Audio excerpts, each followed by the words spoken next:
தமிழகத்தில் வெயிலுடைய தாக்கம் பொறுத்தவரை நாளுக்கு நாள் மிக தீவிரமாக பதிவாகிட்டு இருக்கு.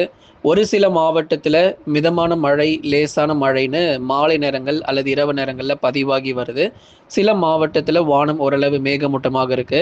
இன்னும் எந்தெந்த மாவட்டத்துல சரிவர இன்னும் மழை தொடங்காம பகல் நேரங்கள்ல வெயில் மட்டுமே பதிவாகிட்டு இருக்கோ, அந்த மாவட்டத்திலும் கனமழை பொறுத்தவரை கணிசமாக அதிகரிக்கும்.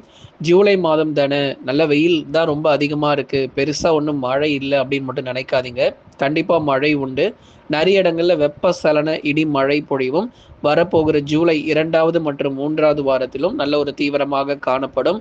தற்பொழுது இந்த மாதம் ஆரம்பத்துல நமக்கு வெயிலுடைய தாக்கம் அதிகமா இருந்தாலும், நாட்கள் போக போக மழை வாய்ப்புகள் தான் அதிகரிக்குமே தவிர, வெயில் வாய்ப்புகள் அதிகரிக்காது அப்படிங்கிறதையும் நம்ம தெளிவுபடுத்திடுறோம்.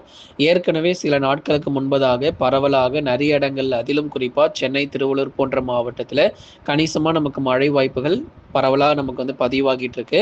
தொடர்ந்து இன்னும் சில நாட்களுக்கு வெயிலுடைய தாக்கம் பொறுத்தவரை தமிழ்நாட்டுல பதிவாகி இருந்தாலும், இன்னும் அடுத்து வரக்கூடிய நாட்கள்ல மழை பொழிவும் அதிகரிக்க தொடங்கும். வெயிலுடைய ஆட்டம் எல்லாம் சீக்கிரத்துல ஒரு முடிவுக்கு வரும். கனமழையும் வெளுத்து வாங்கிரும் நண்பர்களே. இன்னும் யார் யாரெல்லாம் இன்னும் சப்ஸ்கிரைப் பண்ணாம இருக்கீங்களோ எல்லாருமே சப்ஸ்கிரைப் பண்ணிக்கோங்க. நண்பர்கள், உறவினர்கள் தெரியப்படுத்த ஷேர் பண்ணுங்க. அவங்களும் பார்த்து பயன்பெறட்டும். இந்த வருஷம் வடகிழக்கு பருவமழை இன்னும் நம்ம நெருங்கிக்கிட்டே இருக்கிறோம். இன்னும் ரொம்ப நாள்லாம் இல்லை. ஆகஸ்ட், செப்டம்பர் அவ்வளோதான். இன்னும் 2 மாதம் தான். எப்படி நமக்கு தென்மேற்கு பருவமழை சீக்கிரமாக தொடங்கிச்சோ, அதே மாதிரி வடகிழக்கு பருவமழை இந்த வருஷம் நமக்கு சீக்கிரமாக தொடங்க போகுது. அக்டோபர், நவம்பர் மற்றும் டிசம்பரில் மழை எப்படிங்க இருக்க போகுது அப்படின்னு பலரும் நிறைய பேர் கேட்டு வரீங்க. கண்டிப்பாக நம்ம சொல்கிறோம். ஏன்னா எத்தனை தாழ்வு பகுதிகள், அதே போல தான் இந்த வருஷம் பொறுத்த வரைக்கும் அதிக அளவில் தாழ்வு பகுதி மற்றும் தாழ்வு மண்டலங்கள்லாம் உருவாக போகுது. இனி வரும் நாட்களில் உங்களுக்கு வடகிழக்கு பருவமழை பற்றியும் உங்களுக்கு நம்ம தெளிவுபடுத்துகிறோம். அதனால் தினந்தோறும் வானிலை அறிக்கையை கேட்டு பயன்பெறுங்க. தமிழகத்தில் கடந்த சில நாட்களாக பகல் நேரங்களில் கணிசமாக வெயிலுடைய தாக்கம் அதிகரித்தே காணப்படுகிறது. ஏன்னா சில மாவட்டத்தில் 37 முதல் 38.5 டிகிரி செல்சியஸ் வரைக்கும் பதிவாகிட்டு இருக்கு. சில மாவட்டத்தில் இயல்பிலிருந்து கூடுதலாக 1 டிகிரி செல்சியஸ்லேருந்து 2 டிகிரி செல்சியஸ் வரைக்கும் சில மாவட்டத்தில் சற்று கூடுதலான வெப்பமும் பதிவாகி இருக்கிறது. அதனால் சில இடங்கள் அசௌகரியங்களும் ஏற்பட்டு இருக்கிறது. பகல் 12 மணி முதல் 2 மணி வரை வெயிலுடைய தாக்கம் அதிகரித்தே தமிழ்நாட்டில் காணப்படுது. இனி வரும் நாட்களிலும் பகல் நேரங்களில் கணிசமாக வெயில் காணப்பட்டாலும், மாலை மற்றும் இரவு நேரங்களில் இடி மின்னல் மற்றும் சூறாவளி காற்றுடன் கூடிய கனமழையானது வெளுத்து வாங்கி விட்டுரும்.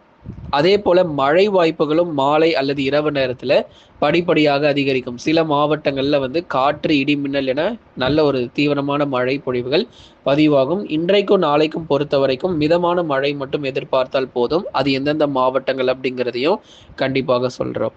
ஜூலை மாதம் பொறுத்தவரை ஆரம்பத்துல நல்ல ஒரு தீவிரமான வெயில் காணப்பட்டாலும், நாட்கள் செல்ல செல்ல மழை வாய்ப்புகளும் மேலும் அதிகரிக்கும் அப்படிங்கிறத தெரிஞ்சுக்கோங்க. ஏன்னா ஜூலை 2வது 3வது வாரத்துல கனமழை தீவிரம் மேலும் தமிழ்நாட்டில் பெரும்பாலான பகுதிகளில் அதிகரிக்க ஆரம்பிச்சிடும். குறிப்பாக வட தமிழகத்தில் பெரும்பாலான பகுதிகளில் மிதமான மழைக்கு வாய்ப்பு. வட தமிழக கடலோர மாவட்டங்களான சென்னை, திருவள்ளூர், காஞ்சிபுரம், செங்கல்பட்டு, விழுப்புரம், கடலூர், புதுச்சேரி மற்றும் காரைக்கால், கள்ளக்குறிச்சியில் வானம் ஓரளவு மேகமூட்டமாக மாலை நேரங்களில் காணப்படும். சில இடங்களில் பரவலாக மிதமான மழையும் எதிர்பார்க்க முடியும். ஆகவே வட தமிழக கடலோர மாவட்டங்கள் சென்னை முதல் கடலூர் வரை சில இடங்களில் பரவலாக நமக்கு மழை வாய்ப்பு அதிகரிக்கும். வெயிலை பார்த்து தயவு செஞ்சு ஏமாந்துடாதீங்க. இவ்வளோ வெயில் அடிக்குது, இந்த வெயிலில் எங்கேயாச்சும் மழை வருமா மாலை நேரங்களில் அப்படின்னு மட்டும் சந்தேகப்பட்டுறாதீங்க. கண்டிப்பாக நமக்கு மழை வரும். ஒரு சில இடங்களில் மிதமான மழை பெய்யும், சில இடங்களில் கனமழையும் வெளுத்து வாங்கும். ஆகவே இந்த ஜூலை 5லிருந்து 10 வரைக்கும் இந்த காலகட்டங்கள் சற்று உஷாராக இருக்க வேண்டியது மிகவும் அவசியமாக இருக்கு. அதனால தான் தினந்தோறும் இந்த பகுதிகளில் நம்ம தொடர்ந்து மழை பொழிவுகள் குறித்து நம்ம பேசிக்கிட்டு இருக்கோம். வட தமிழக உள் மாவட்டங்கள் வேலூர், திருப்பத்தூர், ராணிப்பேட்டை, திருவண்ணாமலையில் பகலில் நல்ல வெயில் காணப்படும்.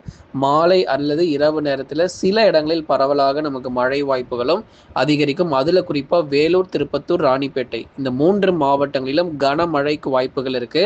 அதைத் தொடர்ந்து சேலம், கரூர், நாமக்கல், திருப்பூர் மற்றும் ஈரோடு மாவட்டத்திலும் ஒரு சில இடங்களில் பகுதியாக நமக்கு மழை பொழிவு அப்படிங்கிறது பதிவாகும். வட தமிழக உள் மாவட்டங்களில் ஒரு சில இடங்களில் பகுதியாக நமக்கு மழை பொழியவும் அதிக வாய்ப்புள்ளது. ஆகவே ஒரு தொடர் கனமழையாக அதிக இடங்கள்ல மழை பொழிவுகள் வட தமிழக உள் மாவட்டங்களிலும் பரவலாக கனமழை எதிர்பார்க்கலாம். சில இடங்கள்ல வெயில் காணப்பட்டாலும் சில இடங்கள்ல மழை வாய்ப்புகளும் தீவிரமாக காணப்படும். ஒவ்வொரு பகுதிகளிலும் மழை உண்டு. உள் மாவட்டங்களிலும் சரி, கடலோர மாவட்டங்களிலும் சரி, பரவலாக நமக்கு மழை தீவிரங்களும் அதிகமாக நமக்கு வந்து பதிவாகும். ஒவ்வொரு பகுதிகளிலும் நமக்கு மழை பொழிவு எப்படி இருக்கு அப்படிங்கிற தகவலையும் நம்ம தொடர்ந்து பார்த்துட்டு இருக்கிறோம். எத்தனை இடங்கள்ல நமக்கு கனமழை வரும் அப்படிங்கிறதையும் ஒவ்வொரு நாள்ல நம்ம சொல்லிக்கிட்டு இருக்கோம். வட தமிழ்நாட்டில இருக்கக்கூடிய கிட்டத்தட்ட 80% வரைக்கும் பரவலாக மழை வாய்ப்புகள் மாலை மற்றும் இரவு நேரத்துல தொடர்ந்து அதிகரிக்கும். ஒரு சில இடங்கள் மழை இதுவரைக்கும் சரியாக பெய்யாத பகுதிகள் கூட இந்த ஜூலை மாதத்துல படிப்படியாக மழை வாய்ப்புகள் அதிகரிக்கும்.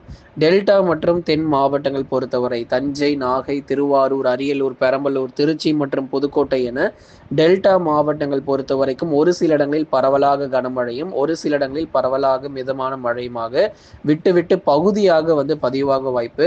இன்னும் ஓரிரு நாட்கள் பகல் நேரங்களில் வெயிலுடைய தாக்கம் இருந்தாலும் ஜூலை 2வது வாரத்திலிருந்து டெல்டா மற்றும் தென் மாவட்டத்தில் பரவலாக மிதமான மழை அதிகரிச்சிடும். ஏன்னா இந்த முதல் வாரங்களில் முதல் மற்றும் 2வது வாரம் 2 வாரமே நமக்கு வந்து வட தமிழ்நாட்டில் சில இடங்களில் மழை கிடைக்கும். ஆனால் டெல்டா மற்றும் தென் மாவட்டங்கள் பொறுத்த வரைக்கும் 2வது மற்றும் 3வது வாரத்திலேயே பரவலாக மிதமான மழையாக சற்று தீவிரமடைய தொடங்கும். மேற்கு தொடர்ச்சி மலையொட்டிய மாவட்டங்கள் நீலகிரி, கோயம்புத்தூர், தேனி மற்றும் தென்காசியில் வானம் ஓரளவு மேகமூட்டம், பெரிதளவில் நீங்கள் மழை எதிர்பார்க்காதீங்க. அதுதான் நம்ம சொல்கிறோம். தேனி, தென்காசி மற்றும் நீலகிரி, கோயம்புத்தூரில் பெரிதளவில் கனமழை தீவிரம் ஆகாது. அப்படியே மழை வந்தாலும் மிதமானதிலிருந்து கனமழை தான். மிக கடுமையான வெள்ளப்பெருக்கு, நிலச்சரிவு, ரெட் அலர்ட், அதி கனமழை தற்போதைக்கு மேற்கு தொடர்ச்சியில் கிடையாது அப்படிங்கிறத தெளிவுபடுத்திடுறோம். கன்னியாகுமரி மாவட்டங்கள், தென்காசி மாவட்டங்களில் இருக்கக்கூடிய அணை பகுதிகளில் நீர்வரத்து பொறுத்த வரைக்கும் சீராக இருக்கும். தொடர்ந்து இனி வரும் நாட்களிலும் தென்மேற்கு பருவமழை பொறுத்தவரை அதிகரிக்க வாய்ப்புகள் இருக்கு. இனி பெரும்பாலான பகுதிகளில் தென்மேற்கு பருவமழை பொறுத்த வரைக்கும் தீவிரம் அடைய தொடங்கும். இனி அடுத்தடுத்து வரும் நாட்களிலும் நேரங்களிலும் இந்த மழை வாய்ப்புகள் தொடர்ந்து நம்ம எதிர்பார்க்கலாம். மழை இதுவரைக்கும் சரிவர பெய்யாத பகுதிகளிலும் கனமழையானது தொடர்ந்து தீவிரமாக இருக்கும். நண்பர்களே, நீங்க ஒவ்வொரு நாளும் வானிலை அறிக்கையை கேட்டு பயன்பெறுங்க. உங்களுக்காகவே மிக துல்லியமான வானிலை அறிவிப்புகள் ஒவ்வொரு நாளும் கொடுக்கப்பட்டிருக்கிறது. மழை இதுவரைக்கும் சரிவர தமிழ்நாட்டில் பெய்யாத பகுதிகளுக்கும் தீவிரமாக மழை பொழிவு காத்திருக்கிறது. எந்தெந்த இடங்கள்ல கனமழை கிடைக்கும் அப்படிங்கிறதையும் நம்ம தெளிவுபடுத்தியிருக்கிறோம். அதனால எல்லா இடங்களுக்குமே நமக்கு மழை பொழியும். அடுத்து வரக்கூடிய 2வது வாரங்கள்ல மேலும் கனமழைக்கான வாய்ப்புகள் அதிகரிக்கக்கூடும். தென்மேற்கு பருவமழையினுடைய தீவிரம் தற்போது மகாராஷ்டிரா மற்றும் ஒரிசா, மேற்கு வங்கம், அசாம் போன்ற மாநிலங்கள்ல ரொம்ப கடுமையான மழை பொழிவு அங்க பதிவாகிட்டு இருக்கு. அது மட்டும் இல்லாமல் வட இந்திய பகுதிகளில் இருக்கக்கூடிய வட மாநிலங்கள்ல பரவலாக நிறைய இடங்களிலும் மழை பொறுத்த வரைக்கும் வெளுத்து வாங்கிட்டு இருக்கு. இந்த ஜூலை 2வது வாரத்திற்கு பிறகு ஆந்திர மாநிலங்களிலும் மழை வாய்ப்புகள் அதிகரிக்கும். தமிழகத்திலும் சில பகுதிகளிலும் இந்த மழை வாய்ப்புகள் தொடர்ந்து மிதமானதிலிருந்து கனமழையாக இருக்கும். உங்களுக்கு வந்து மிக தீவிரமான மிக கனமழை தற்போதைக்கு வாய்ப்புகள் எதுவும் கிடையாது. பகல் நேர வெப்பநிலை மட்டும் கணிசமாக உயர்ந்து காணப்படக்கூடும். நண்பர்களே, நீங்க மறக்காம ஒரு லைக் பண்ணுங்க, சப்ஸ்கிரைப் பண்ணி தொடர்ந்து சப்போர்ட் பண்ணுங்க. துல்லியமான வானிலை அறிக்கையை ஒவ்வொரு நாளும் கேட்டு பயன்பெறுங்க.